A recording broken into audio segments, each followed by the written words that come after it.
Bismillahirrahmanirrahim. Assalamualaikum warahmatullahi wabarakatuh. Kami di sini akan mempresentasikan yaitu file system dari sistem operasi. Di sini kami beranggotakan yaitu Gilang Mauludi, Hilda Fitriana Dewi, dan Muhammad Raja Nur Hussein. Saya sendiri sebagai moderator. Di sini ada 3 bagian, yaitu yang ke-1 apa itu file system, yang kedua bagian-bagian file system, dan yang ketiga file system pada Windows dan Linux. Selanjutnya akan dibacakan oleh Gilang Mauludi. Oke, baik, terima kasih untuk Raja Nur Hussein. Saya akan melanjutkan pembahasannya, yaitu apa itu file system. Jadi di sini file system adalah cara sederhana untuk mengatur dan menyimpan file pada hard drive atau flash drive atau perangkat penyimpanan lainnya. Jadi setiap perangkat penyimpanan memiliki satu atau lebih partisi, dan masing-masing partisi diformat dengan file system. Proses pemformatan hanya menciptakan file system kosong pada perangkat. Selanjutnya, mengapa harus ada file system?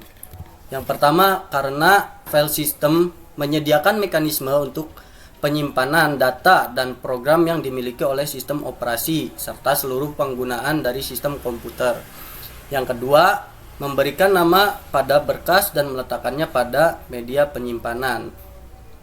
Nah, bagaimana bagian-bagian file system? Di sini ada 2 bagian dari file system. Yang pertama itu kumpulan file yang masing-masingnya menyimpan data-data yang terhubung. Yang kedua ada struktur direktori yang mengorganisasi dan menyediakan informasi mengenai seluruh file dalam sistem. Hubungan file system dengan OS. Yang pertama dari hard disk, lalu ia mencari file, setelah itu file ditemukan.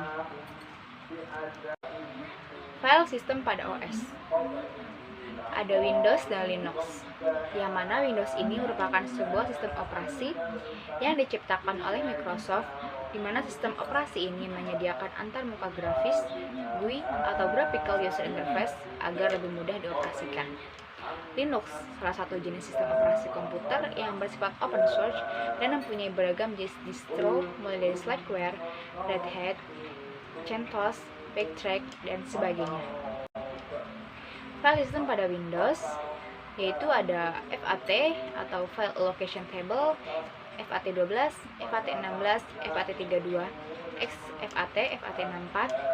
Lalu ada NTFS yaitu New Technology File System, NTFS 1.0, NTFS 1.1, NTFS 1.2, NTFS 2.0, NTFS 3.0, dan yang terakhir NTFS 3.1. Oke, selanjutnya akan dibacakan oleh Muhammad Raja Nur Hussein. Baik, di sini saya akan menjelaskan pengertian NTFS. NTFS atau Windows NT File System merupakan sebuah sistem berkas yang dibekalkan oleh Microsoft dalam keluarga sistem operasi Windows NT, yang terdiri dari Windows NT 3.x, NT 3.1, NT 3.50, NT 3.51, Windows NT 4.x, NT 4.0 dengan semua servis pak militernya, Windows NT 5.x, Windows 2000, Windows XP, dan Windows Server 2003, serta Windows NT 6.x, Windows Vista. Selanjutnya perbedaan FAT dan NTFS. Di sini bisa kita lihat perbedaannya, yaitu di sini ada karakteristik NTFS, FAT32 dan FAT16. Di sini ada jumlah berkas dalam satu volume, berkas atau subdirektori, kapabilitas dengan sistem operasi DOS, dan dual boosting dengan Windows 95 atau 98, dan seterusnya. Di sini bisa dilihat di tabel tampilan ini. Terus selanjutnya yaitu file system pada Linux. Yang pertama itu X2 2N Extended. File system ini pertama kali dikenalkan pada tahun 1903. X2 adalah file system yang paling ampuh di Linux dan menjadi dasar dari segala distribusi Linux. Pada X2 file system, file data disimpan sebagai data block. X2 file system menyimpan data secara hierarki standar yang banyak digunakan oleh sistem operasi.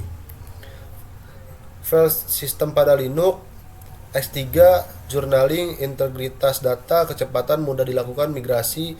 Di samping keunggulan di atas, X3 memiliki kekurangan. Dengan adanya fitur journaling, maka membutuhkan memori yang lebih dan memperlambat operasi I/O. File system pada Linux X4 dirilis secara komplit dan stabil berawal dari kernel 2.6.28. Keuntungan menggunakan X4 ini adalah mempunyai pengalaman 48 bit block. Terima kasih, cukup sekian dari kelompok kami. Mohon maaf jika ada kekurangan kata. Wabillahi taufiq wal hidayah. Wassalamualaikum warahmatullahi wabarakatuh.